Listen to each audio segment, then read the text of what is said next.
আমি বলতেই পারি যেহেতু মিলে যায় এটা জাহান্নামী খাবার। এরে নবীর উম্মতের দল,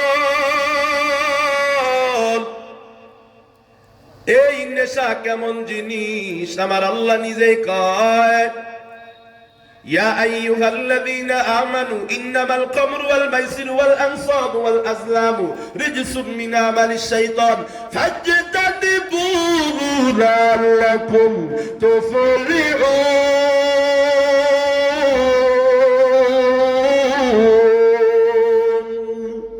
আল্লাহ বলেন, এরে মুমিন, নিশ্চয় মদ জুয়া নেশা করা এগুলো হলো শয়তানের কাজ। বলেন না কার কাজ? আল্লাহ বলেন, এই ওয়াজটা আমি করলাম, তারপরেও কি তোমরা নেশা থেকে বাঁচতে পারবা না? যদি তোমরা জীবনে সফল হতে চাও, আল্লাহ বলেন নেশাটা ছেড়ে দাও। বাস্তবেও দেখা যায় কোটিপতিও যদি হয়, তার ছেলে যদি নেশাখোর হয়, পরিবারে একজন নেশাখোর থাকলে ওই পরিবারের কোনো সদস্য জীবনে সফল হতে পারে না। এ বাবার দল, আপনার ছেলেটা নেশাখোর হয়ে যাইতেছে, দিন দিন আপনার খবর নাই। আপনি বলবেন হুজুর আমার দোষ, আমি বলবো আপনারই তো দোষ। কেমনে দোষ আমি কোরআন দিয়া বুঝাবো? নিজে বানায় একটা কথা বলবো না। আপনার ছেলে রাত্রে 3টা পর্যন্ত কই যায় আপনার খবরও নাই। বাড়িতে ফিরতেছে সুন্দর মতো দুধ কলা দিয়া খানা খাওয়াইতেছেন। ওরে পর্দার মা, ওরে বাবা, আপনার ছেলেটা আপনার অনুমতি ছাড়া ঘরের বাইরে যাওয়ার সাহসটা পাই কেমনে? আমরা তো বাবা মার অনুমতি ছাড়া এক মুহূর্ত বাহিরে থাকার সাহস করতে পারি নাই। আপনার ছেলে কার সাথে ঘুরতেছে, আপনার ছেলের বন্ধু কি নেশাখোর নাকি নামাজি, খবর নেন না আপনি। সময় নাই আপনার, আপনি বড় ব্যস্ত। এই জীবনের দুনিয়ার মানুষের সবচেয়ে বড় সম্পদের নাম হলো সন্তান। টাকা পয়সা চিরকাল থাকবে না। সন্তান যদি ভালো হয়, সন্তানের কারণে জান্নাতেও আপনি তার সুবিধা আর ফলাফল পেতে থাকবে। দুনিয়ার টাকাটা শেষ হয়ে যাবে, টাকার পেছনে পড়ে ছেলে মেয়েরে সময় না দিয়া ছেলে মেয়েরে নষ্ট হতে দিয়েন না। আল্লাহ যাকে একটা ছেলে দেয় নাই, সে যাতে একটা ছেলে মেয়ের কি মর্যাদা গো। সাবধান ও বাবা, আপনার ছেলেটা যেন নেশাখোর না হয়। 2 নাম্বার, আল্লাহর নবী কয় ওয়াল আকু, মাতা পিতার অবাধ্য সন্তান, এর উপরে আমার মাওলার জান্নাতটা আরাম। 3 নম্বরে আমার নবী কয় ওয়াদায়ুসুল্লাযী ইউকিরু ফি আহলিল খুবুসা, যেই বাবার ছেলে আর মেয়েটা পর্দা করে না, যেই বাবার মেয়েটা, যেই মায়ের মেয়েটা বুরকা ছাড়া রাস্তায় ঘুরে, তার চেহারার দিকে পরপুরুষে তাকায়া গুনাহ করে আর নাফরমানি করে, যেই যুবকটা বন্ধুরে ডাইকা কয় চল না একটু নেশা করে আসি, চল না একটু একটা মেয়ের পিছনে ঘুরে আসি, আপনার ওই ছেলে আর ওই মেয়ে যারা গুনাহের দিকে ডাকে, আল্লাহর নবী কয় এদের উপরে আমার মাওলার জান্নাতটা হারাম। আরে বাবা, আপনার ছেলেটা মা বাবার অবাধ্য, নেশাও করতেছে, আগে বলছি নামাজও পড়ে না, আবার আপনার ছেলে মেয়ে পর্দা নাই। কত কপাল পোড়া বাবা তো এমন আছে, বোরকা ছাড়া সাজা গুছায় মেয়েটারে নিয়ে মার্কেটে যায়, স্কুলে দিতে যায়, কথা কর আছে না নাই? কত কুলাঙ্গার স্বামী আছে, নিজের বিবির চেহারাটা খুলিয়া সাজায় খুঁজে ফেসবুকে ছবি ছেড়ে দেয়, হুন্ডার পেছনে নিয়ে এলাকায় এলাকায় ঘুরে বন্ধু বান্ধবের আড্ডায় যায়। সরল মনে আপনাদেরকে একটা প্রশ্ন করি রে বাজান, জবাব দিবেন তো দেখি।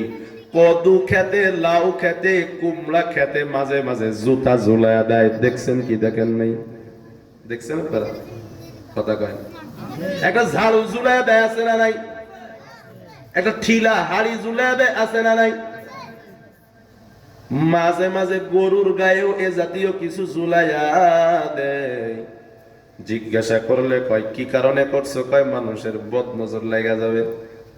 কথা কয় না, কথা কয় না, নাই নাই। আসলে এটা সত্য কথা। নবী বলেছেন আন-নাযরু হাক্কুন, নজরের কারণে মানুষের ক্ষতি হয়। বদ নজর যে লাগে, খারাপ মানুষের নজর, এটা সত্য। কে বলেছেন? নবী বলেছেন। আমার নবীকেও জাদু করা হয়েছিল। সরল মানে প্রশ্ন, ওই গাবিওয়ালা কয় কেন জুতা জুড়াইছি জানো?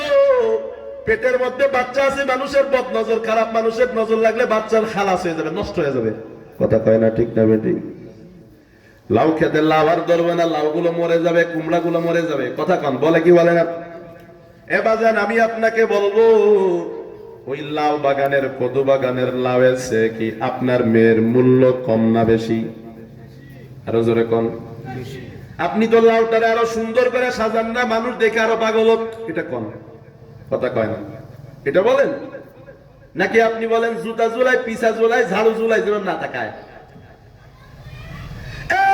স্বামীর দাম একটা গরুর চেয়ে কি তোমার বিবির দাম কম?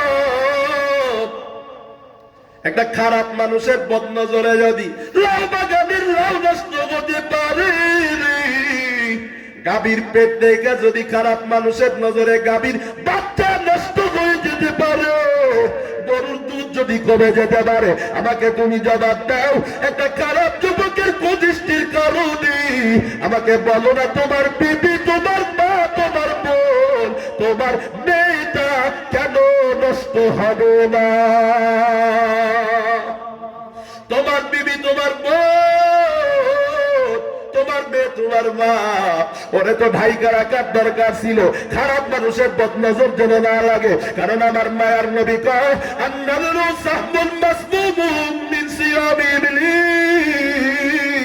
আমার নবী ডাক দিয়া কয়, খারাপ যুবক,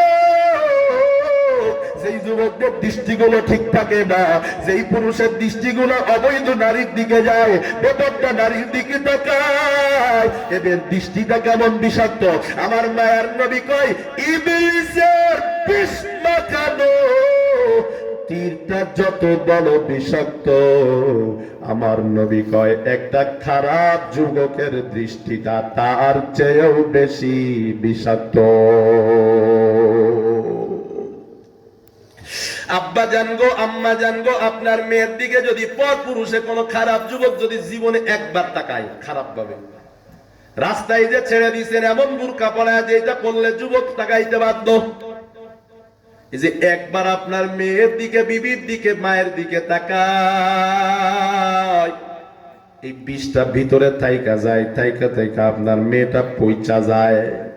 আস্তে আস্তে ওর নামাজ ভালো লাগে না, ভালো কথা ভালো লাগে না, পর্দা ভালো লাগে না, পড়ালেখা ভালো লাগে না, মা বাবার খেদমত ভালো লাগে না। পায়ে হাত রেখে বলি, একটা লাউয়ের চেয়ে, গাভীর চেয়ে আপনার বিবি, আপনার মেয়ে, আপনার বোনের দাম যদি কম না হয়, লাউ গাছ হেফাজত করার আগে, গাভী হেফাজত করার আগে নিজের মা, বোন, নিজের বিবি আর মেয়েকে হেফাজত করা দরকার আছে না না?